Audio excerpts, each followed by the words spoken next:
Welcome to Kulanjiappa IAS academy. Friends, இந்த வீடியோவில் March 1ஆம் தேதியிலிருந்து 7ஆம் தேதியில் இருக்க கரண்ட் அஃபேர்ஸ் எல்லாமே பார்க்க போகிறோம். சரி, வாங்க பார்க்கலாம். ஃப்ரெண்ட்ஸ், இந்த வீடியோட நோட்ஸ் எல்லாமே கீழே PDF டிஸ்கிரிப்ஷனில் கொடுத்துருக்கோம். அது எல்லாமே நீங்கள் கிளிக் பண்ணி டவுன்லோட் பண்ணி வச்சிங்க. அதுக்கப்புறம் நம்ம டெலிகிராம் குரூப் லிங்க்குமே கீழே டிஸ்கிரிப்ஷனில் கொடுத்துருக்கோம். அதுலேயுமே கிளிக் பண்ணி ஜாயின் பண்ணிங்க. ஓகே, சரி வாங்க பார்க்கலாம். ஃபஸ்ட்டு, இந்தியாவில் அதிக சிறுத்தைகள் காணப்படும் இடம் எது? இதற்கான ஆன்சர் மத்திய பிரதேசம். இந்தியாவில் லெப்பர்ட் எவ்வளவு இருக்குது, சிறுத்தைகள் எவ்வளவு இருக்குது அப்படிங்கிற ரிப்போர்ட்டை இப்போ வெளியிட்டிருக்காங்க. இதில் ரொம்பவே அதிகமாக எங்கே இருக்குது அப்படின்னா மத்திய பிரதேசத்தில் தான் இருக்குது. 2ஆம் இடம் பிடித்தது மகாராஷ்டிரா. நம்ம தமிழ்நாடு 4ஆவது இடத்துல இருக்குது. இது ரொம்ப முக்கியமானது. நம்ம தமிழ்நாட்டில் 1070 சிறுத்தைகள் இருக்குது. அதிக சிறுத்தைகள் எங்கே இறந்துருக்கு அப்படின்னா உத்தரகாண்டில் தான் அதிகமாக இறந்துருக்கு. ஓகே, இப்போது எங்கே, அதாவது எந்த புலிகள் காப்பகத்தில் அதிகமான சிறுத்தைகள் இருக்குது அப்படின்னா ஆந்திராவில் இருக்கிற நாகார்ஜுனா சாகர் ஸ்ரீசைலம் புலிகள் காப்பகத்தில் தான் ரொம்ப அதிகமான சிறுத்தைகள் இப்போ இருக்குது. ஓகே, இப்போது நம்ம இந்தியாவில் அதிகம் புலிகள் உள்ள மாநிலம் எது அப்படின்னா மத்திய பிரதேசம். அப்போது லெப்பர்ட் சிறுத்தைகள்லையும் நிறைய இருக்கிறது மத்திய பிரதேசம், புலிகள்லையுமே அதிகம் இருக்கிறது மத்திய பிரதேசம் தான். ஓகேவா? இந்தியாவில் அதிகம் சிறுத்தைகள் உள்ள மாநிலம் அப்படின்னா மத்திய பிரதேசம். அதுவே அதிக பனிச்சிறுத்தைகள் உள்ள பகுதி எது அப்படின்னா அது லடாக். ஓகே, லடாக் அப்படிங்கிறது ஒரு யூனியன் பிரதேசம், அது நமக்கு தெரியும். மத்திய சுற்றுச்சூழல், காடுகள் மற்றும் பருவநிலை மாற்றத்துறை அமைச்சர் யார் அப்படின்னா பூபேந்திர யாதவ் அப்படிங்கிறவர். அடுத்தது, இந்தியாவில் எத்தனை நாட்களுக்குள் 3 செமிகண்டக்டர் ஆலைகள் தொடங்கப்படும்? இதற்கான ஆன்சர் 100 நாட்கள். நம்ம இந்தியாவில் பார்த்தீங்க அப்படின்னா 100 நாட்களுக்குள்ளாடி 3 செமிகண்டக்டர் ஆலைகளை கட்டி அது தொடங்கிடுவோம், பணி புரிகிறதுக்கு தொடங்கிடும் அப்படின்ற மாதிரி சொல்லியிருக்காங்க.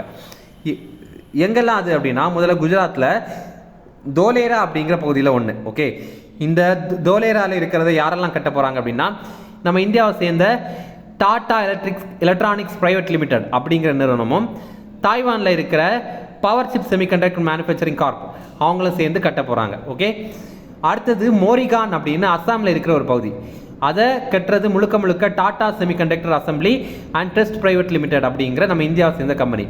அதுக்கப்புறம் பார்த்தீங்க அப்படின்னா குஜராத்தில் சனந்த் அப்படிங்கிற ஒரு பகுதியிலையும் இந்த மாதிரி ஒன்று அமைக்க போகிறாங்க. இதை உருவாக்குற அமைப்பு எது அப்படின்னா சிஜி பவர், நம்ம இந்தியாவை சேர்ந்த சிஜி பவர் அப்படிங்கிற அமைப்பும், ஜப்பானை சேர்ந்த ரினசஸ் எலக்ட்ரானிக்ஸ் கார்பரேஷன் அப்படிங்கிற அமைப்பும், தாய்லாந்தை சேர்ந்த ஸ்டார் மைக்ரோ எலக்ட்ரானிக்ஸ் அப்படிங்கிற அமைப்பும். ஓகே, இப்போது இந்த எல்லாத்தையுமே 100 நாட்களுக்குள்ளாடியே உருவாக்கப்பட்டு அதை செயல்படுத்த ஆரம்பிச்சிடும் அப்படின்ற மாதிரி சொல்லியிருக்காங்க. ஏற்கனவே பார்த்தீங்க அப்படின்னா குஜராத்தில் சனந்த் அப்படிங்கிற பகுதியில் அமெரிக்காவை சேர்ந்த மைக்ரான் நிறுவனம் நாங்கள் இந்த மாதிரி ஒரு செமிகண்டக்டர் நிறுவனத்தை உருவாக்க போகிறோம் அப்படின்ற மாதிரி ஒரு ஒப்பந்தம் போட்டிருந்தாங்க. அவங்க $2.75 பில்லியன் மதிப்பில் இந்த ஒப்பந்தத்தை போட்டிருந்தாங்க. மத்திய மின்னணு மற்றும் தகவல் தொழில்நுட்பத்துறை அமைச்சர் யார் அப்படின்னா அஸ்வினி வைஷ்ணவ். ஓகே, அடுத்தது, தெற்காசியாவின் மிகப்பெரிய ஆயுதம் மற்றும் ஏவுகணை உற்பத்தி ஆலை எங்கு தொடங்கப்பட்டது? இதற்கான ஆன்சர் உத்தரப்பிரதேசம். நம்ம சவுத் ஏஷியா இருக்குல்ல, இங்கே பார்த்தீங்க அப்படின்னா மிகப்பெரிய ஆயுதம் மற்றும் ஏவுகணை உற்பத்தி ஆலையை தொடங்கியிருக்காங்க. எங்கே அப்படின்னா உத்தரப்பிரதேசத்தில் கான்பூரில் தான் தொடங்கியிருக்காங்க. இதை உருவாக்கின நிறுவனம் அதானி டிஃபென்ஸ் அண்ட் ஏரோஸ்பேஸ் அப்படிங்கிற நிறுவனம். 500 ஏக்கர் பரப்பளவில் தான் இதை அமைச்சிருக்காங்க. பாருங்கள் எவ்வளோ பெருசு அப்படின்னு.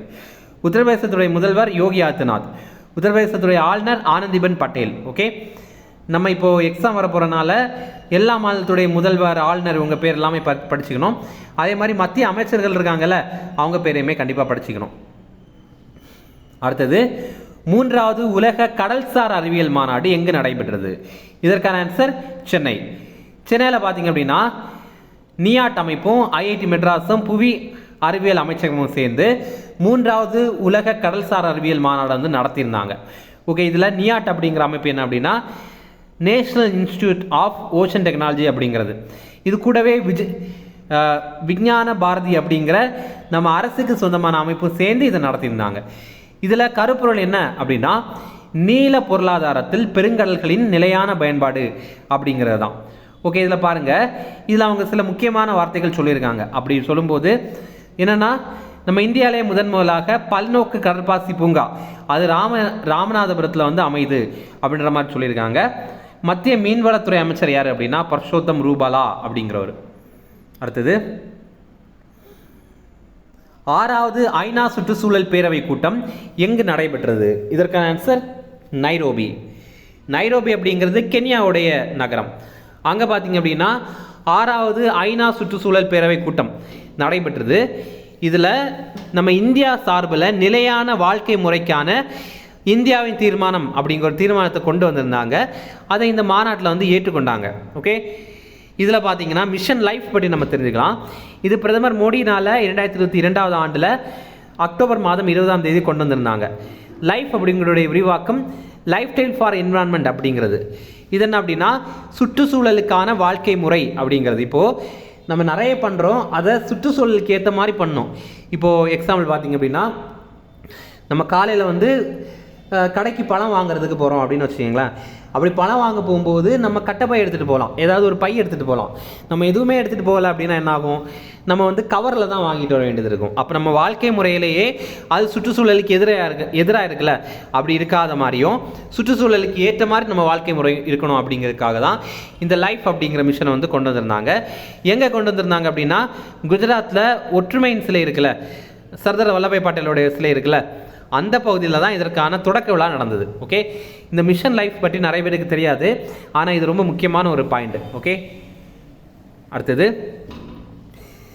Night Commander of the Most Excellent Order என்பது எந்த நாட்டின் உயரிய விருது? இதற்கான ஆன்சர் பிரிட்டன். இப்போது பிரிட்டனுடைய உயரிய விருது தான் இந்த Knight Commander of the Most Excellent Order அப்படிங்கிறது. இந்த விருதை இப்போது இந்தியாவுடைய சுனில் பாரதி மிட்டல் அவர் வந்து பெற்றிருக்காரு. இந்த விருதை பெறுற முதல் இந்தியர் இவர் தான். நம்முடைய பிரதமர் மோடிக்கு கூட இந்த விருது ஒன்று கிடைக்கல. ஓகே, பிரிட்டன் அரசர் 3ஆம் சார்லஸ் தான் இவருக்கு இதை வழங்கியிருக்காரு. சுனில் பாரதி மிட்டல் யார் அவர் அப்படின்னா பாரதி நிறுவனம் இருக்குல்ல, இந்த ஏர்டெல் நிறுவனமே இந்த பாரதி நிறுவனத்துக்குள்ள தான் வருது, அதோடைய நிறுவனர் தான் இவர். அடுத்தது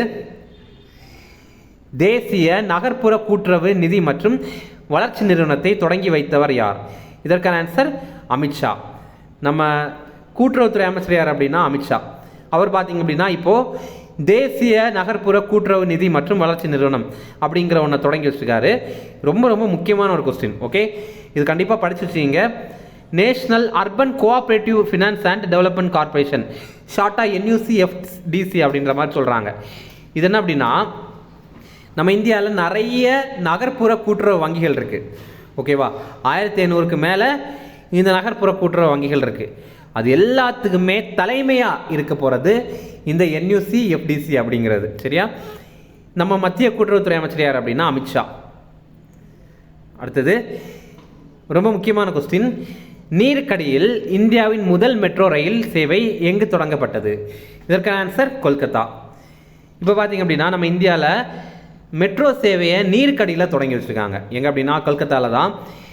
எங்கே அப்படின்னா இந்தியாவுடைய மிக ஆழமான மெட்ரோ ரயில் நிலையமான ஈஸ்ட் வெஸ்ட் மெட்ரோ ஸ்டேஷன் ஹவுராவில் தான் இதை தொடங்கி வச்சுருக்காங்க. இங்கே பாருங்கள், இப்படி கூட நம்ம கேட்கலாம். ஹவுரா இருக்குல்ல, முதல்ல வெஸ்ட் பெங்கால் நம்ம எடுத்துக்கலாம், மேற்கு வங்காளத்தை எடுத்துக்கலாம். அங்கே ஒரு நகரம் தான் ஹவுரா அப்படிங்கிற நகரம். ஓகேவா, அது கல்கத்தாவுக்கு மிக அருகில் இருக்குது. ஓகே, இதில் ஹவுராவில் கடலுக்கு அடியில் ஒரு மெட்ரோ ஸ்டேஷன் உருவாக்கியிருக்காங்க. அந்த மெட்ரோ ஸ்டேஷனுடைய பேர் ஈஸ்ட் வெஸ்ட் மெட்ரோ ஸ்டேஷன் அப்படிங்கிறது. ஓகேவா, சரி, இது கடலுக்கு அடியில் கிடையாது, நதிக்கடியில். என்ன நதிக்கடியில் அப்படின்னா ஹூக்ளி நதியில் தான் அமைச்சிருக்காங்க. இது பார்த்தீங்க அப்படின்னா ஒரு சுரங்க பாதை மாதிரி அமைத்து அந்த சுரங்க பாதைக்குள்ளாடி ரயில் போகிற மாதிரி வச்சுருக்காங்க. ஓகேவா, இந்த பிக்சரை பார்த்தீங்க அப்படின்னா தெரியும், ஒரு சுரங்க பாதை மாதிரி உருவாக்கியிருக்காங்க, நதிக்கடியில் உருவாக்கியிருக்காங்க, அதுக்குள்ளாடி வந்து ரயில் போகும். கொல்கத்தாவில் தான் இதை அமைச்சிருக்காங்க. கொல்கத்தாவில் இது அமைச்சிருக்காங்க அப்படின்னா கொல்கத்தாவில் இது அமைச்சிருக்காங்க அப்படின்னாலும் அங்கே இருக்கிற ஹவுரா அப்படிங்கிற மெட்ரோ ஸ்டேஷனில் தான் இந்த ரயில் வந்து அந்த வழியாக தான் போகும். அப்போ நம்ம எக்ஸாமில் இப்படி கூட கேட்கலாம், இந்தியாவின் மிக ஆழமான மெட்ரோ ரயில் நிலையம் எங்கே அமைக்கப்பட்டது அப்படின்னா ஹவுராவில் தான் அமைக்கப்பட்டது. அதோடைய பேர் என்ன அப்படின்னா ஈஸ்ட் வெஸ்ட் மெட்ரோ ஸ்டேஷன் அப்படிங்கிறது. இது உங்களுக்கு ஒருவேளை புரியலை அப்படின்னா கண்டிப்பாக கமெண்ட்ஸில் கேளுங்க, அதை நான் எக்ஸ்பிளைன் பண்ணுறேன். இதை இணைக்கிற பகுதி எந்தெந்த பகுதிகளை இந்த சுரங்கப்பாதை இணைக்குது அப்படின்னா ஹவுரா மைதான், அங்கேருந்து எக்ஸ்பிளான்ட் அப்படிங்கிற பகுதியை வந்து எக்ஸ்பிளானடே அப்படிங்கிற பகுதியை வந்து இது இணைக்குது. 520 மீட்டர் இது நீளம் கொண்டது. ஓகே,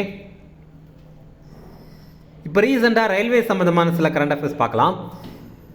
2030 ஆண்டு நம்ம இந்திய ரயில்வேயை 0 கார்பன் உமிழ்வு இலக்கு வந்து வச்சுருக்காங்க. அதாவது இப்போது நிறைய வாகனங்களில் பார்த்தீங்க அப்படின்னா புகை வந்துகிட்டே இருக்குல்ல, கார்பன் வந்துகிட்டே இருக்குது. புகை அப்படின்னா கார்பன் தான். இப்போ அது வந்து வராத மாதிரி 2030 ஆண்டுக்குள்ளாடி நம்ம இந்திய ரயில்வே மாற்ற போகிறாங்க. அதே மாதிரி பார்த்திங்க அப்படின்னா மும்பை டு தானே இந்த பகுதியில் கடலுக்கடையில் இந்தியாவுடைய முதல் ரயில்வே சுரங்கப்பாதையை அமைத்திருந்தாங்க. அதுக்கப்புறம் அம்ருத் பாரத் ரயில் நிலைய திட்டம், இது பார்த்திங்க அப்படின்னா 2023 ஆண்டு கொண்டு வந்திருந்தாங்க. இது நம்ம ரயில்வேயை மேம்படுத்தணும், அதாவது ரயில்வே நிலையங்களை மேம்படுத்தணும் அப்படிங்கிறதுக்காக பிரதமர் மோடினால் கொண்டு வரப்பட்ட திட்டம். எக்ஸாம்பிள் எப்படி கேட்பாங்க, அம்ருத் பாரத் ரயில் நிலைய திட்டம் அப்படிங்கிறது என்ன அப்படின்னா ரயில் நிலையங்களை மேம்படுத்தணும் அப்படிங்கிறதுக்கான திட்டம். அடுத்தது செனாப் ரயில் பாலம், இதுதான் உலகத்துடைய மிக உயரமான ரயில் பாலம். அதை இப்போ ரீசெண்டாக ஜம்மு காஷ்மீரில் தொடங்கி வைத்தாங்க. அதுக்கப்புறம் இந்தியாவுடைய மிக நீளமான ரயில்வே சுரங்கப்பாதை, இதையுமே ஜம்மு காஷ்மீரில் தொடங்கி வைத்தாங்க. அதோடைய பேர் T50 அப்படிங்கிறது. அதுக்கப்புறம் பார்த்திங்க அப்படின்னா 2027 ஆண்டுக்குள்ளாடி நம்ம இந்தியாவில் புதிதாக 3000 ரயில்கள் வந்து கொண்டு வரப்படும் அப்படின்ற மாதிரி சொல்லியிருக்காங்க. ஓகே, அடுத்தது கிசான் உபஜ் நிதி என்பது யாருக்கான திட்டம்? இதற்கான ஆன்சர் விவசாயிகள். கிசான் அப்படின்னாலே விவசாயிகள் தான். கிசான் உபஜ் நிதி அப்படின்னா என்னென்னா, இப்போது விவசாயிகள் தங்களுடைய விளைபொருட்களை வந்து அடகு வைத்து அதன் மூலமாக கடன் பெறதுக்கான ஒரு திட்டம் தான். ஓகே, இப்போ வந்து ஒருத்தர்கிட்ட 500 மூட்டை நெல் இருக்குது அப்படின்னா அதை வச்சு அவர் வந்து என்கிட்ட இந்த மாதிரி இருக்குது, நீங்கள் என்கிட்ட வந்து எனக்கு வந்து கடன் தாங்க அப்படின்ற மாதிரி கேட்கலாம். ஓகே, இதில் பாருங்கள், இதில் எல்லா கிடங்குகள்லையும் சேமித்து வச்சுருக்கிறதுக்கெல்லாம் இது பொருந்தாது. WDRA, அதாவது warehousing development and regulating authority, கிடங்குகள் மேம்பாடு மற்றும் ஒழுங்காற்று ஆணையத்துக்கு கீழே இருக்கிற கிடங்குகளுக்கு மட்டும்தான் இது பொருந்தும். அங்கே ஒரு விவசாயி அவருடைய பொருளை வந்து சேமித்து வச்சுருக்காரு அப்படின்னா மட்டும்தான் அதை பிணையாக வைத்து அவர் கடன் வாங்க முடியும். ஓகே, மத்திய நுகர்வோர் விவகாரங்கள், உணவு மற்றும் பொது விநியோகத்துறை அமைச்சர் யார் அப்படின்னா பியூஷ் கோயல். அடுத்தது இந்தியாவின் முதல் சிறிய அளவு திரவ இயற்கை எரிவாயு நிறுவனம் எங்கு திறக்கப்பட்டது? இதற்கான ஆன்சர் விஜய்பூர். LNG, அதாவது லிக்விஃபைட் நேச்சுரல் கேஸ், திரவ இயற்கை எரிவாயு, இதற்காக இந்தியாவிலேயே மிக சிறிய அளவிலாக இப்போ ஒரு நிறுவனத்தை தொடங்கியிருக்காங்க. மத்திய பிரதேசத்தில் இருக்கிற விஜய்பூரில் தான் இதை தொடங்கியிருக்காங்க. இதை உருவாக்கின அமைப்பு எது அப்படின்னா கெயில் நிறுவனம் தான் இதை உருவாக்கியிருக்காங்க. கெயிலுடைய விரிவாக்கம் Gas Authority of India Limited அப்படிங்கிறது. இவங்க அதாவது நம்ம இந்தியாவுக்கு ஒரு இலக்கு இருக்குது, என்ன அப்படின்னா இந்தியாவுடைய எரிசக்தி தேவையில் 2030 ஆண்டுக்குள்ளாடி 15% இயற்கை எரிவாயு மூலமாக தான் நமக்கு வந்து அதை பெறணும் அப்படிங்கிற மாதிரி ஒரு இலக்கு வச்சுருக்கோம். மத்திய வீட்டு வசதி, நகர்ப்புற விவகாரங்கள், பெட்ரோலியம் மற்றும் இயற்கை எரிவாயுத்துறை அமைச்சர் யார் அப்படின்னா ஹர்தீப் சிங் பூரி. ஓகே, இனி தமிழ்நாடு சம்பந்தமான சில கரண்ட் அஃபேர்ஸ் பார்க்கலாம். எந்த ஆண்டு மதுரை எய்ம்ஸ் மருத்துவமனைக்கு அடிக்கல் நாட்டப்பட்டது? இதற்கான ஆன்சர் 2019. மதுரையில் தோப்பூர் அப்படிங்கிற பகுதியில் தான் இந்த எய்ம்ஸ் வந்து அமைய போகுது. இது ஒரு எக்ஸாமில் கூட கேட்டிருக்காங்க, மதுரையில் எந்த பகுதியில் வந்து எய்ம்ஸ் வந்து அமைய போகுது அப்படின்னு கேட்டிருக்காங்க. தோப்பூர் அப்படிங்கிறது. சில நியூஸ் பேப்பரில் இப்போ வந்து அந்த பகுதியை ஆஸ்டின் பட்டி அப்படின்ற மாதிரி சொல்கிறாங்க, அதனால் அந்த பேரையுமே பார்த்து வச்சுக்கிங்க. இதை கட்டுறதுக்கான பணியை L&T நிறுவனம் இருக்குல்ல, லாசன் அண்ட் டியூப்ரோ நிறுவனம், அவங்க தான் இதை கட்டுறாங்க. அதற்கான பணியை இப்போ தான் தொடங்கியிருக்காங்க. சரிங்களா? இது பார்த்திங்க அப்படின்னா 33 மாதங்களில் முடிக்கப்படும் அப்படின்னு எதிர்பார்க்குறாங்க. இதற்காக மத்திய அரசு சார்பில் ஜிக்கா அப்படிங்கிற நிறுவனத்துக்கிட்ட கடன் உதவி வாங்குறாங்க. ஜிக்கா அப்படின்னா ஜப்பான் இன்டர்நேஷ்னல் கார்பரேஷன் ஏஜென்சி அப்படிங்கிற ஒரு அமைப்பு, அவங்கக்கிட்ட வந்து கடன் வாங்குறாங்க.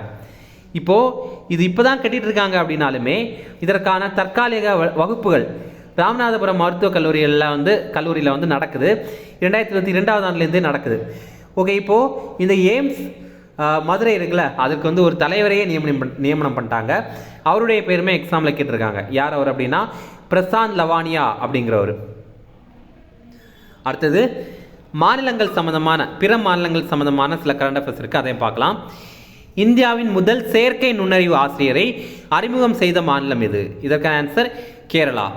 இப்போ பார்த்தீங்க அப்படின்னா ஒரு ரோபோ, அதற்கு AI ஆர்டிஃபிஷியல் இன்டெலிஜென்ஸ் சம்மந்தமான அறிவு வந்து புகட்டியிருக்காங்க. இந்த ரோபோ பார்த்தீங்க அப்படின்னா ஆன்சர் வந்து இப்போ மாணவர்கள் ஏதாவது கொஸ்டின் கேட்குறாங்க அப்படின்னா ஆன்சர் சொல்லும். இதுக்கு வந்து வீலுமே செட் பண்ணியிருக்காங்க, அதனால் அது அப்படியே வந்து நகர்ந்தும் போக முடியும். இதோடைய பேர் என்ன அப்படின்னா ஐரிஷ் அப்படிங்கிறது. ஓகே, இந்த நம்ம கண்ணில் இருக்கிற ஒரு பகுதி கூட ஐரிஷ் அப்படின்னு சொல்லுவாங்கல்ல, அதுதான். திருவனந்தபுரத்தில் இருக்கிற தனியார் பள்ளி ஒன்றில் இதை அறிமுகம் பண்ணியிருக்காங்க. இந்த பள்ளியுடைய பேர் என்ன அப்படின்னா KTCT ஹையர் செகண்டரி ஸ்கூல் அப்படிங்கிறது. இதை உருவாக்கின நிறுவனம் இது அப்படின்னா மேக்கர் லேப்ஸ் எடுசெக் எடுடெக் அப்படிங்கிற ஒரு நிறுவனம் தான் இதை உருவாக்கியிருக்காங்க. இதே மாதிரி ஒடிசாவில் நம்ம இந்தியாவுடைய முதல் ஏஐனால் உருவாக்கப்பட்ட நியூஸ் ஆங்கர் செய்தி வாசிப்பாளரை உருவாக்கியிருந்தாங்க. அதோடைய பேர் என்ன அப்படின்னா லிசா அப்படிங்கிறது தான். இது கூட நம்ம கரண்ட் அஃபேர்ஸில் பார்த்துருப்போம் முன்னாடி. ஓகே, அடுத்தது பிரதமர் மோடி சிவில் விமான போக்குவரத்து ஆராய்ச்சி அமைப்பை எங்கு திறந்து வைத்தார்? இதற்கான ஆன்சர் ஹைதராபாத்தில் கேரோ அப்படிங்கிற அமைப்பு. கேரோ அப்படின்னா சிவில் ஏவியேஷன் ரிசர்ச் ஆர்கனைசேஷன் அப்படிங்கிற அமைப்பை நம்முடைய பிரதமர் மோடி தொடங்கி வச்சிருக்காரு. சிவில் விமான போக்குவரத்து ஆராய்ச்சி அமைப்பு, அதாவது நம்ம நாட்டுக்குள்ளாடி இயங்குகிற இந்த சிவில் விமானங்கள் இருக்குல்ல, அது சம்மந்தமாக ஆராய்ச்சி பண்ணுறதுக்காக தான் இதை தொடங்கி வச்சுருக்காங்க. எங்கே அப்படின்னா ஹைதராபாத்தில் பேகம்பேட் விமான நிலையத்தில் தான் இதை கட்டியிருக்காங்க. இங்கே ஆராய்ச்சியும் பண்ணுவாங்க, அதே மாதிரி மேம்பாட்டும் பண்ணுவாங்க. அதற்கான வசதிகள் எல்லாமே இருக்குது. அதுக்கப்புறம் உலகம் சம்மந்தமான சில கரண்ட் அஃபேர்ஸ் பார்க்கலாம். தற்போது பாகிஸ்தான் நாட்டின் 24வது பிரதமராக பதவியேற்றவர் யார்? இதற்கான ஆன்சர் ஷாபாஸ் ஷெரீப். பாகிஸ்தானுடைய தலைநகர் இஸ்லாமாபாத். இப்போ அதிபராக இருக்கிறது யார் அப்படின்னா ஆசிஃப் அலி சர்தாரி அப்படிங்கிறார். இந்த பேருமே பார்த்து வச்சுங்க, ஆசிஃப் அலி சர்தாரி. அடுத்தது கருக்கலைப்பு உரிமையை அரசியலமைப்பில் சேர்த்த முதல் நாடு எது? இதற்கான ஆன்சர் பிரான்ஸ். சில நாடுகளில் கருக்கலைப்பு பண்ணுறாங்க, ஆனால் அது அரசியலமைப்பில் சேர்க்கலை. இப்போ பார்க்கும்போது கருக்கலைப்பு உரிமையை அரசியலமைப்பில் சேர்த்த முதல் நாடு எது அப்படின்னா பிரான்ஸ் தான். இப்போ ரீசெண்டாக பார்த்தீங்க அப்படின்னா கேப்ரியல் அட்டல் அப்படிங்கிறவர் பிரான்ஸ் நாட்டுடைய பிரதமராக இருந்தார். அப்படி பார்க்கும்போது பிரான்ஸ் நாட்டுடைய மிக இளவயது பிரதமர் இவர் தான். அப்புறம் பிரான்ஸ் நாட்டுடைய தலைநகர் எது அப்படின்னா பாரிஸ். பிரான்ஸ் நாட்டுடைய அதிபர் யார் அப்படின்னா இமானுவேல் மேக்ரான். இந்த ஆண்டு நம்ம இந்தியாவுடைய குடியரசு தின விழாவுக்கு சிறப்பு விருந்தினர் யார் அப்படின்னா இந்த இமானுவேல் மேக்ரான் தான். அடுத்தது எந்த நாடுகள் நிலவில் அணு உலையை நிறுவ திட்டமிட்டுள்ளன? இதற்கான ஆன்சர் ரஷ்யா மற்றும் சீனா. ரஷ்யாவும் சீனாவும் இணைந்து ஒரு திட்டம் போட்டிருக்காங்க. என்னன்னா 2035வது ஆண்டில் நம்ம நிலவில் அணு உலையை நிறுவனம் அப்படிங்கிறதுக்கான திட்டம் தான். ரஷ்யாவுடைய விண்வெளி அமைப்பு பேர் என்ன அப்படின்னா ராஸ்கோஸ்மாஸ் அப்படிங்கிறது. சைனாவுடைய விண்வெளி அமைப்புடைய பேர் சிஎன்எஸ்ஏ. சிஎன்எஸ்ஏ அப்படின்னா சைனா நேஷனல் ஸ்பேஸ் அட்மினிஸ்ட்ரேஷன் அப்படிங்கிறது. இப்போது ஏற்கனவே சீனா சார்பில் விண்வெளியில் ஒரு நிலையம் அமைத்துட்டு இருக்காங்க. அதோடைய பேர் டியாங்காங் ஸ்பேஸ் ஸ்டேஷன் அப்படிங்கிறது. ஓகேவா, டியாங்காங் விண்வெளி நிலையம் அப்படின்னு கூட சொல்லுவாங்க. ஓகே, இது முக்கியமானது. எக்ஸாமில் கேட்பாங்க, டியாங்காங் விண்வெளி நிலையம் அப்படிங்கிறது எந்த நாட்டு சார்பில் அமைக்கப்படுது அப்படின்னு கேட்பாங்க. இது முழுக்க முழுக்க சைனானால் அமைக்கப்படுறது. அடுத்தது பொருளாதாரம் சம்பந்தமான கரண்ட் அஃபேர்ஸ் பார்க்கலாம். இந்தியாவின் ஜிடிபி வளர்ச்சியை கணக்கிடும் அதிகாரப்பூர்வ அமைப்பு எது? இதற்கான ஆன்சர் தேசிய புள்ளியியல் அலுவலகம், national sample survey office, NSSO. அவங்க தான் நம்ம இந்தியாவில் ஜிடிபி எவ்வளோ இருக்குது அப்படின்ற மாதிரி கரெக்டாக கணக்கிட்டு சொல்லுவாங்க. அப்போ நமக்கு ஒரு சந்தேகம் வரலாம், அப்போ உலக வங்கி, ஆர்பிஐ இவங்கெல்லாம் கூட சொல்கிறாங்களே அப்படின்னா அவங்க கணிக்கிறாங்க, இவ்வளோவா இருக்கும் அப்படின்னு கணிக்கிறாங்க, அவ்வளோதான். ஆனால் உண்மையானது எது அப்படிங்கிறத கணக்கிட்டு சொல்கிற அமைப்பு எது அப்படின்னா இந்த என்எஸ்எஸ்ஓ தான், நேஷனல் சாம்பிள் சர்வே ஆஃபீஸ் தான், தேசிய புள்ளியியல் அலுவலகம் தான். இது ஏற்கனவே ஒரு எக்ஸாமில் கேட்டிருக்காங்க. இப்போது 2023-24 நிதியாண்டில் நம்ம இந்தியாவுடைய பொருளாதார வளர்ச்சி எவ்வளோவா இருக்குது அப்படின்னா அவங்க கணக்கிட்டு பண்ணி சொல்லியிருக்காங்க. இதோடைய முதல் காலாண்டு ஏப்ரல்லேருந்து ஜூன் மாதம் வரைக்கும் நம்ம இந்தியாவுடைய பொருளாதார வளர்ச்சி 7.8% இருந்திருக்கு. இரண்டாம் காலாண்டு ஜூலைலேருந்து செப்டம்பர் இதில் பார்த்தீங்க அப்படின்னா 7.6% இருந்திருக்கு. மூன்றாம் காலாண்டு அக்டோபர்லேருந்து டிசம்பர் வரைக்கும் பார்க்கும்போது 8.4% இருந்திருக்கு. இனி நான்காம் காலாண்டு முடிந்ததுக்கப்புறம் மொத்தமாகவே சேர்த்து சொல்லுவாங்க. அடுத்தது ஒரு பயிற்சி இது இருக்குது, அதை பற்றி பார்க்கலாம். எக்ஸசைஸ் சமுத்திர லக்ஷ்மணா அப்படிங்கிற ஒரு பயிற்சி. இதை இந்தியாவும் மலேசியாவும் சேர்ந்து நடத்துகிறாங்க. ஓகே, எப்போவுமே ஒரு பயிற்சி பார்க்கும்போது நம்ம 3 விஷயங்கள் நோட் பண்ணோம். முதல்ல எந்த 2 நாடுகளுக்கு இடையில் நடைபெறுது, இரண்டாவது அது என்ன வகையான பயிற்சி, இது ஒரு இராணுவ பயிற்சியா, விமானப்படை பயிற்சியா, இல்லை கடற்படை பயிற்சியா, இல்லை கடலோர காவல்படை பயிற்சியா அப்படிங்கிற நோட் பண்ணோம். இது கடற்படை பயிற்சி. ஓகே, மூன்றாவது இது எங்கே நடைபெற்றது அப்படிங்கிற நோட் பண்ணோம். இது ஆந்திராவில் விசாகப்பட்டினத்தில் தான் நடைபெற்றது. அடுத்தது பாதுகாப்புத்துறை சம்பந்தமான சில கரண்ட் அஃபேர்ஸ் இருக்குது, அதை பார்க்கலாம். இந்தியா எந்த நாட்டிடமிருந்து MH-60R ஹெலிகாப்டர்களை வாங்கியது? இதற்கான ஆன்சர் அமெரிக்கா. நம்ம அமெரிக்காட்டிலிருந்து 24 ஹெலிகாப்டர், இந்த ஹெலிகாப்டர் வாங்கணும் அப்படிங்கிறதுக்காக 2020ஆம் ஆண்டே ஒப்பந்தம் போட்டிருந்தோம். இப்போ தான் பார்த்தீங்க அப்படின்னா 6 ஹெலிகாப்டரே தராங்க. இதில் இந்த ஹெலிகாப்டரை வைத்து என்னென்ன பண்ணுவாங்க அப்படின்னா நீர்மூழ்கி கப்பலை மேலேருந்தே பார்த்து அதை எதிர்க்க முடியும், ஏவுகணை எல்லாம் விட்டு அதை அழிச்சிடுவாங்க. அதுக்கப்புறம் தரை பகுதியில் போர் நடக்குது அப்படின்னா கூட இந்த ஹெலிகாப்டர் மூலமாக அதில் வந்து தாக்குவாங்க. அதுக்கப்புறம் தேடுதல் மற்றும் மீட்பு பணி, மருத்துவ பணி எல்லாமே இந்த ஹெலிகாப்டர் மூலமாக மேற்கொள்ளப்படும். இப்போது இதற்கான முதல் ஹெலிகாப்டர் வந்து கொச்சியில் வந்து பணியமர்த்தியிருந்தாங்க. அடுத்தது, தற்போது எங்குள்ள தீஸ்தா சோதனை தளத்தில் பீரங்கி அளிப்பு ஏவுகணை பயிற்சி நடைபெற்றது? இதற்கான ஆன்சர் மேற்கு வங்காளம். இப்போ பார்த்தீங்க அப்படின்னா மேற்கு வங்காளத்தில் தீஸ்தா சோதனை களம் அப்படிங்கிற ஒன்று இருக்குது. அங்கே பார்த்தீங்க அப்படின்னா நம்ம இராணுவத்தின் சார்பில் பீரங்கி அளிப்பு ஏவுகணை பயிற்சி நடைபெற்றது. இதில் இந்த எக்ஸாமில் என்ன கேட்பாங்க அப்படின்னா தீஸ்தா சோதனை தளம் அப்படிங்கிறது எங்கே இருக்குது அப்படின்னு கேட்பாங்க.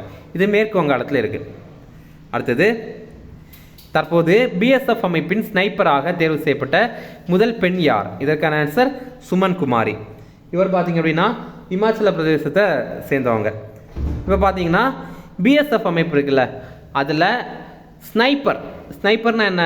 நம்ம கூட இந்த வீடியோ கேமில் எல்லாமே பார்த்துருப்போம். ரொம்ப தொலைவில் இருந்தே ஒன்று சுடுற மாதிரிப்பட்ட ஒரு துப்பாக்கி. அந்த மாதிரி முதலாக ஒரு பெண்மணியை தேர்வு பண்ணியிருக்காங்க. இவங்க இமாச்சல பிரதேசத்தை சேர்ந்தவங்க. இதே மாதிரி முதல் பெண்கள் இவங்களை பற்றி பார்க்கலாம். இதெல்லாம் ரொம்ப முக்கியமானது, எக்ஸாமில் கேட்பாங்க. இது கரண்ட் அஃபேர்ஸ் சம்மந்தமானது தான். நம்ம இந்திய இராணுவத்துடைய முதல் பெண் சுபேதார் யார் அப்படின்னா பிரீத்தி ரஜக் அப்படிங்கிறவங்க. பாகிஸ்தானுடைய முதல் பெண் முதல்வர் யார் அப்படின்னா மரியம் நவாஸ் அப்படிங்கிறவங்க. பாகிஸ்தானில் பஞ்சாப் அப்படிங்கிற ஒரு மாகாணம் இருக்குது. நமக்கு எப்படி பஞ்சாப் மாநிலம் இருக்கோ அதே மாதிரி அங்கே பஞ்சாப் அப்படிங்கிற மாகாணம் இருக்குது. அதோடைய முதல்வராக முதலாக ஒரு பெண்மணியை வந்து நியமனம் பண்ணியிருக்காங்க. யார் அவங்க அப்படின்னா மரியம் நவாஸ் அப்படிங்கிறவங்க. அதுக்கப்புறம் சியாச்சினுடைய முதல் பெண் மருத்துவ அதிகாரி யார் அப்படின்னா கீதிகா கவுல். ஓகே, அடுத்தது எவரெஸ்ட் சிகரத்தை அடைந்த முதல் தமிழ் பெண் யார் அப்படின்னா நம்ம தமிழ்நாட்டை சேர்ந்த முத்தமிழ் செல்வி. அதுக்கப்புறம் தமிழ்நாட்டுடைய முதல் பெண் செஸ் கிராண்ட் மாஸ்டர் யார் அப்படின்னா வைஷாலி. அதுக்கப்புறம் சியாச்சின் போர்க்களத்தில் பணியமர்த்தப்பட்ட முதல் பெண் யார் அப்படின்னா சிவா சௌஹான். இந்த சியாச்சின் இருக்குல்ல, சியாச்சின் தான் உலகத்திலேயே மிக உயரமான போர்க்களம். ரொம்ப குளிராக இருக்கும். அங்கே பார்த்தீங்க அப்படின்னா முதலாக ஒரு பெண்மணியை பணியமர்த்திருந்தாங்க. அவங்க சிவா சௌஹான் அப்படிங்கிறவங்க. அதே 3வது பாயிண்டில் இருக்கிறது, அங்கே மருத்துவ அதிகாரியாக ஒரு பெண்ணை நியமனம் பண்ணியிருந்தாங்க. அவங்களுடைய பேர் கீதிகா கவுல் அப்படிங்கிறது. அடுத்தது, இது ரொம்ப ரொம்ப முக்கியமான கொஸ்டின். இந்திய பாதுகாப்பு துறையில் புதிய தொழில்நுட்பங்களை மேம்படுத்த தொடங்கப்பட்ட திட்டம் எது? இதற்கான ஆன்சர் அதிதி. இதில் இந்த அதிதி அப்படிங்கிற திட்டத்துடைய விரிவாக்கம் பாருங்க. Acting development of innovative technologies with iDEX அப்படிங்கிறது. இனி ஐடெக்ஸுடைய விரிவாக்கம் பாருங்க, இன்னோவேஷன் ஃபார் டிஃபென்ஸ் எக்ஸலன்ஸ். இது என்ன அப்படின்னா நம்ம பாதுகாப்பு துறை இருக்குல்ல, அங்கே வந்து புதிய தொழில்நுட்பங்களை கொண்டு வரணும் அப்படிங்கிறதுக்கான ஒரு திட்டம் தான். 750 கோடி மதிப்பில் இதை வந்து செயல்படுத்துகிறாங்க. 2023-24 2025-26 வரைக்கும் இது செயல்பட போகுது. ஓகே, இந்த திட்டத்துக்கு கீழே ஒரு புத்தாக்க நிறுவனம் இருக்குது. அவங்க என்ன பண்ணுறாங்க அப்படின்னா, இப்போ இப்படி கூட எடுத்துக்கலாம். அதாவது ஒரு புத்தாக்க நிறுவனம் இருக்குது அப்படின்னா அவங்க வந்து சொல்கிறாங்க, நாங்கள் நம்ம இந்தியாவுக்கு வேண்டி நம்ம டிஃபென்ஸ் ஃபீல்டு இருக்குல்ல, பாதுகாப்பு துறைக்கு வேண்டி ஒரு கண்டுபிடிக்கிறோம், ஒரு துப்பாக்கியோ ஒரு ஏவுகணையோ கண்டுபிடிக்கிறோம் அப்படின்னா எங்களுக்கு அது சம்மந்தமாக நாங்கள் கண்டுபிடிக்கிறோம் அப்படின்னா எங்களுக்கு வந்து நீங்கள் கொஞ்சம் காசு தந்து உதவி பண்ணுங்கள் அப்படின்னா அதுக்காக ரூபாய் 25 கோடி வந்து கொடுப்பாங்க, நம்முடைய மத்திய அரசு சார்பில் கொடுப்பாங்க. இந்த அறிவிப்புகள் எல்லாமே டெஃப் கனெக்ட், அதாவது பாதுகாப்பு இணைப்பு 2024 அப்படின்னு புதுடெல்லியில் நடைபெற்ற ஒரு மாநாட்டில் வந்து அறிவிச்சிருந்தாங்க. நம்ம பாதுகாப்பு துறைக்கு 30 தொழில்நுட்பங்களை இந்த திட்டத்துக்கு கீழே உருவாக்கணும் அப்படிங்கிற மாதிரி ஒரு இலக்கு வந்து வச்சுருக்காங்க. அடுத்தது ஸ்போர்ட்ஸ் சம்பந்தமான கரண்ட் அஃபேர்ஸ் பார்க்கலாம். 10வது ப்ரோ கபடி போட்டியில் வெற்றி பெற்ற அணி எது? இதற்கான ஆன்சர் புனேரி பல்தான். நம்ம இந்தியாவில் ப்ரோ கபடி மேட்ச் நடக்குதுல்ல, இதில் பார்த்தீங்க அப்படின்னா முதலாக புனேரி பல்தான் அணி வந்து வெற்றி பெற்றிருக்காங்க. மகாராஷ்டிராவுடைய புனே இருக்குல்ல, அதை சேர்ந்த அணி தான் இந்த அணி. இதில் நம்ம தமிழ்நாட்டை சேர்ந்த வீரர்களும் இருக்காங்க. ஓகே, இதில் பார்த்தீங்க அப்படின்னா முதல் போட்டி இந்த மாதிரி நமக்கான ப்ரோ கபடி போட்டி முதல் போட்டி 2014 ஆண்டு நடைபெற்றது. 10வது போட்டி 2024 ஆண்டு இப்போ நடைபெற்றதில்ல, அதுதான் 10வது போட்டி. இது ஹைதராபாத்தில் தான் இந்த இறுதி போட்டி நடைபெற்றது. இதில் தான் புனேரி பல்தான் வந்து ஜெயிச்சிருக்காங்க. அதிக வெற்றி பெற்ற அணி எது அப்படின்னா பாட்னா பைரேட்ஸ் அப்படிங்கிற அணி 3 முறை வந்து இது வரைக்கும் ஜெயிச்சிருக்காங்க. நம்ம தமிழ்நாட்டுக்கு கூட ஒரு அணி இருக்குது, அதோடைய பேர் தமிழ் தலைவாஸ். ஓகே, அடுத்து பாருங்கள் சில ஷார்ட்னஸ் டிஃபரன்ஸ், அதையுமே பார்க்கலாம். கூகுள் நிறுவனம் சக்தி அப்படிங்கிற நிறுவனத்து கூட இணைந்திருக்காங்க. இந்த சக்தி அப்படிங்கிற நிறுவனம் ஒரு ஃபேக்ட் செக்கிங் பிளாட்ஃபார்ம், அதாவது இந்த உண்மை இதெல்லாம் உண்மையா இல்லை பொய்யா வந்து அடிச்சு விட்றாங்களா அப்படின்ற மாதிரி கண்டுபிடிக்கிறதுக்கான ஒரு நிறுவனம் தான் இந்த சக்தி அப்படிங்கிறது. அந்த சக்தி நிறுவனத்தை கூட இப்போ கூகுள் நிறுவனம் வந்து கொஞ்சம் இணைந்திருக்காங்க அப்படின்னா மொத்தமாகவே 2 பேரும் இணைந்து பெரிய ஒரு நிறுவனமாக மாட்டாங்களான்னா அப்படி கிடையாது.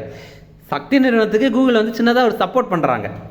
எதற்கானது அப்படின்னா, இப்போ நம்ம இந்தியாவில் தேர்தல் வரப்போகுதுல்ல, அப்போ தேர்தல் தொடர்பான பொய்யான தகவல் வந்து பரவுறதுக்கு எதிராக தான் இந்த மாதிரி இணைந்திருக்காங்க.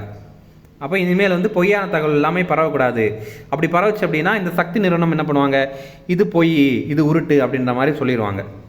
அடுத்தது, இப்போ நம்ம இந்தியாவில் 18வது நாடாளுமன்ற தேர்தல் நடைபெற போகுது.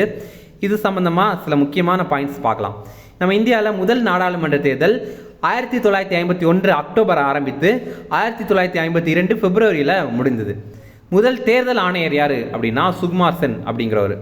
10வது தேர்தல் ஆணையர் யார் அப்படின்னா TN சேஷன் அப்படிங்கிறவர்.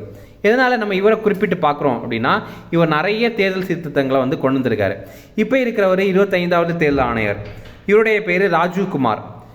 நாடாளுமன்றம் மற்றும் சட்டப்பேரவைக்கு இப்போ ஒரே நேரத்தில் தேர்தல் நடத்தணும் அப்படிங்கிறதுக்காக நம்முடைய ராம்நாத் கோவிந்த் தலைமையில், நம்முடைய முன்னாள் ஜனாதிபதியான ராம்நாத் கோவிந்த் தலைமையில் ஒரு குழு வந்து உருவாக்கி அதுக்கான விசாரணை நடத்திட்டு இருக்காங்க. ஆனால் ஏற்கனவே இந்த மாதிரி நாடாளுமன்றம் மற்றும் சட்டப்பேரவைக்கு தேர்தல் ஒரே சமயத்தில் நடந்திருக்கு. எப்போ அப்படின்னா 1951-52 தேர்தல், அப்புறம் 1957 நடந்த தேர்தல், 1962 நடந்த தேர்தல், 1967 நடந்த தேர்தல். அதாவது நீங்கள் பார்த்தீங்கன்னா 1967வது ஆண்டு வரைக்கும் நடந்த தேர்தல்கள் எல்லாமே இந்த மாதிரி ஒரே நேரத்தில் தான் தேர்தல் நடந்திருக்கு. EVM அப்படின்னா எலக்ட்ரானிக் ஓட்டிங் மிஷின், தமிழில் மின்னணு வாக்குப்பதிவு இயந்திரம். இதை முதலாக சட்டப்பேரவை தேர்தலில் 1998 வந்து கொண்டு வந்திருந்தாங்க. நாடாளுமன்ற தேர்தலில் 1999 கொண்டு வந்திருந்தாங்க. ஆர்டிகிள் 326 என்ன சொல்லுது அப்படின்னா 18 வயது அடைந்தவங்க தான் வாக்களிக்கணும் அப்படிங்கிறது சொல்லுது. நோட்டா அப்படிங்கிறது 2014வது ஆண்டு வந்து கொண்டு வந்திருந்தாங்க. ஓகே, இது பாருங்க 2014வது ஆண்டு ராஜ்யசபால தான் கொண்டு வந்திருந்தாங்க. நோட்டாவுடைய விரிவாக்கம் நன் ஆஃப் த அபோவ் அப்படிங்கிறது. இதில் பாருங்க ஒரு காமெடியான விஷயம் என்னன்னா, நிறைய பேர் வந்து எனக்கு அதிமுக பிடிக்கல, எனக்கு வந்து திமுக பிடிக்கல, எனக்கு பாஜக பிடிக்கல, காங்கிரஸ் பிடிக்கல, அதனால நான் நோட்டாக்கு தான் வாக்களிக்கிறேன் அப்படின்ற மாதிரி வந்து சொல்றாங்க. இதில் என்ன காமெடினா பாருங்க, ஒருவேளை நோட்டா தான் ஃபர்ஸ்ட் இடம் வந்துச்சு அப்படின்னா என்ன ஆகும் அப்படின்னா, 2வது யார் அதிகமான மெஜாரிட்டி வந்து வாங்குறாங்களோ அவங்க ஆட்டோமேட்டிக்காக ஆட்சி அமைச்சிருவாங்க. நோட்டாக எந்த ஒரு பவருமே கிடையாது. சரியா, நம்ம தெரிஞ்சுக்கணும்.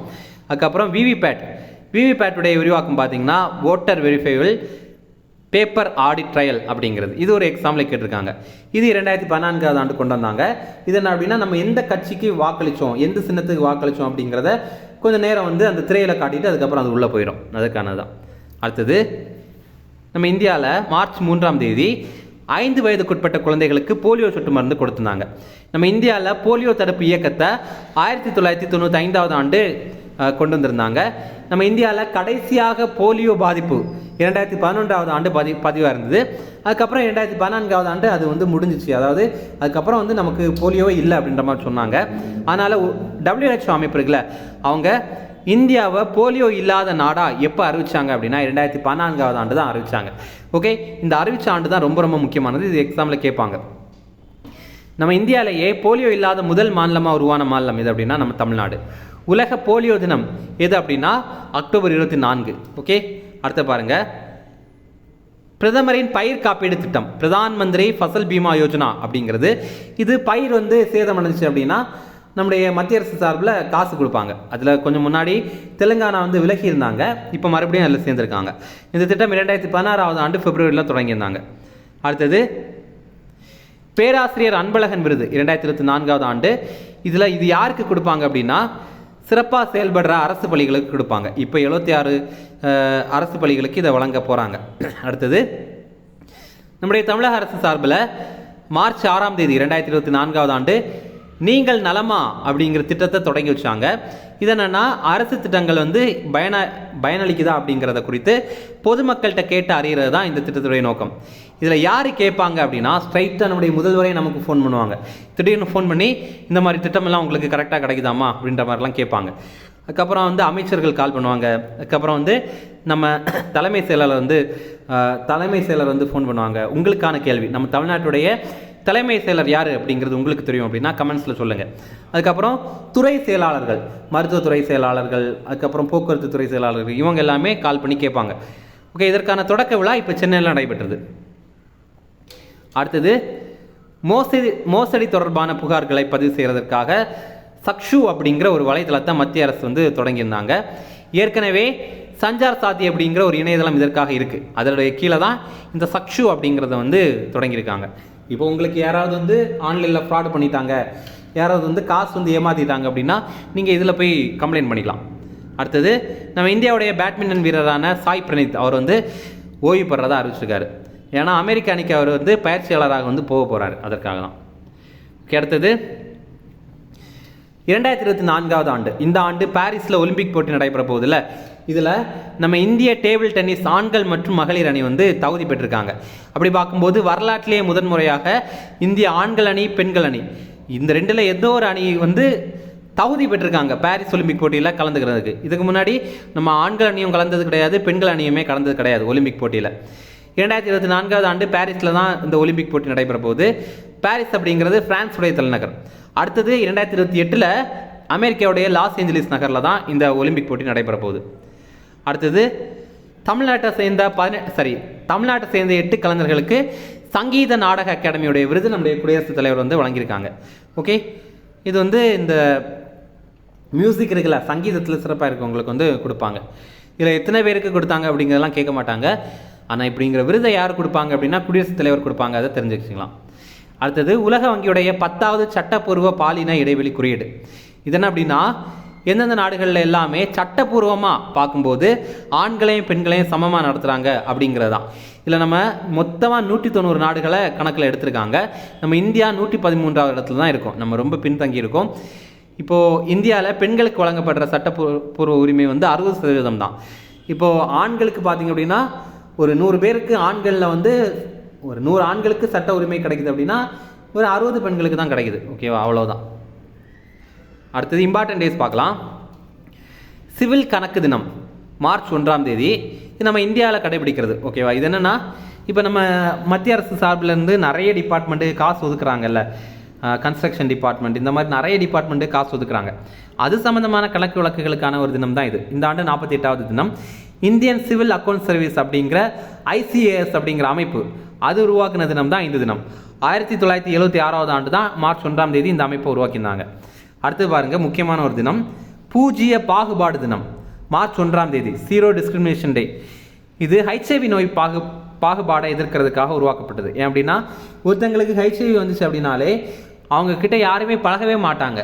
இன்னொன்று HIV வந்து நீ தப்பான விஷயம் எதாவது பண்ணியிருப்ப, அதனால தான் வந்து உனக்கு HIV வந்திருக்கு அப்படின்னு அவங்கள வந்து ரொம்பவே கேவலமாக பேசுவாங்க. இதே எதிர்க்கணும் அப்படிங்கிறதுக்காக தான் இந்த ஒரு தினத்தை வந்து கடைபிடிக்கிறாங்க.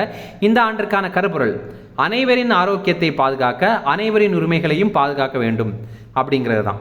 ஓகே, அடுத்தது உலக வனவிலங்கு தினம், ரொம்ப முக்கியமானது, மார்ச் 3ஆம் தேதி. இந்த ஆண்டுக்கான கருப்பொருள் மனிதர்களையும் பூமியையும் இணைத்தல், வனவிலங்கு பற்றிய உரையாடலில் டிஜிட்டல் புத்தாக்கத்தை ஆராய்தல் அப்படிங்கிறது தான். ஓகே, அடுத்தது உலக செவித்திறன் தினம் மார்ச் 3ஆம் தேதி.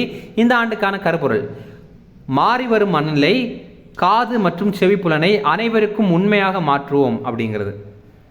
அடுத்தது தேசிய பாதுகாப்பு தினம், இது மார்ச் 4ஆம் தேதி. ஓகே, இதில் பாருங்கள், பாதுகாப்பு அப்படிங்கிறத ESG அப்படின்னு சொல்லலாம்.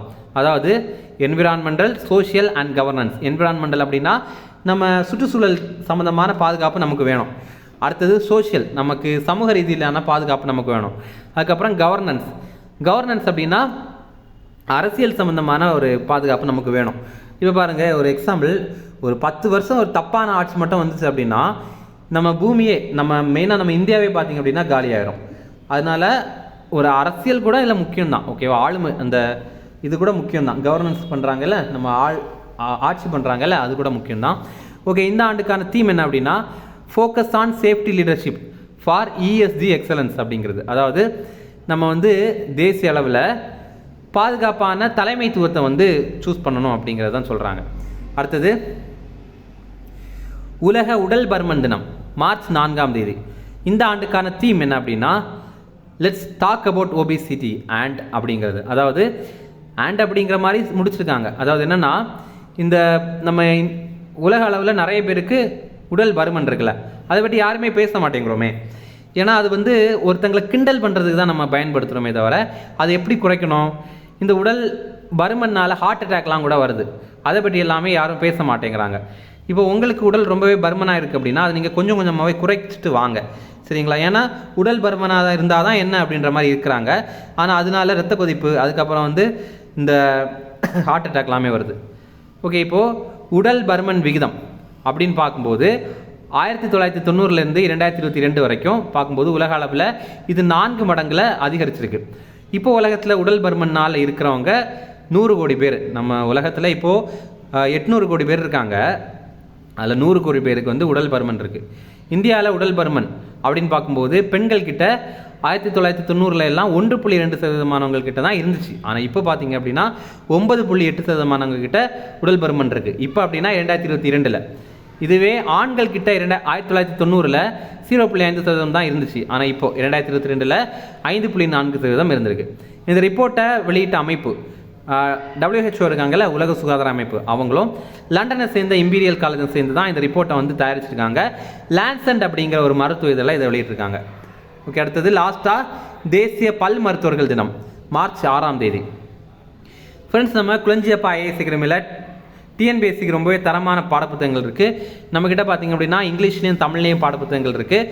இதோடைய மொத்த விலை 5500 இருந்துச்சு. ஆனால் இப்போ அதில் டிஸ்கவுண்ட் இருக்கிறனால 4400 நீங்கள் மொத்த புத்தகத்தையும் வாங்கிக்கலாம். நீங்கள் இதில் தனிப்பட்ட ரீதியில் வேணும்னா கூட புத்தகங்கள் வாங்கிக்கலாம். நீங்கள் இதை வாங்கணும் அப்படின்னா ஸ்க்ரீனில் தெரிய 2 நம்பருக்கு கால் பண்ணி பேசிக்கலாம்.